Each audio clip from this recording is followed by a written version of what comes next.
Media Gathering PT GMTD bertabur hadiah. PT Goa Makassar Tourism Development, GMTD, Tbk adakan media gathering di Hotel Artama, Jalan Haji Bau, Kota Makassar.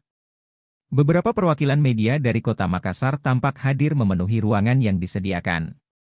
Dalam media gathering kali ini, PT GMTD membagikan hadiah-hadiah menarik bagi setiap jurnalis yang hadir. Hadiah yang dibagikan diundi secara acak saat acara sedang berlangsung. Beberapa hadiah menarik seperti voucher OVO, HP Xiaomi, 3 HP Samsung, voucher hotel dan iPad Air.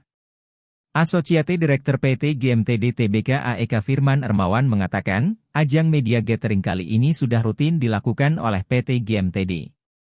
Ini sebagai bentuk apresiasi kami dengan teman-teman media, katanya dalam sambutan di Hotel Artama. Adapun kata Eka, dirinya sangat senang karena peran media selalu mensuporta selama perjalanan karirnya. Saya senang karena teman-teman masih mensupport saya dan perusahaan tempat saya bekerja di GMTD, ujarnya. Tentunya ini adalah apresiasi yang besar dan mudah-mudahan ke depan masih seperti ini, tambah dia.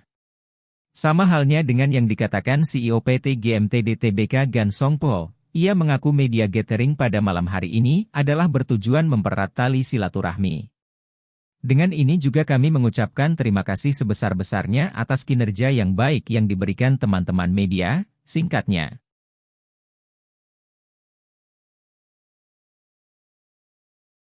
Download Tribun X sekarang, menghadirkan lokal menjadi Indonesia.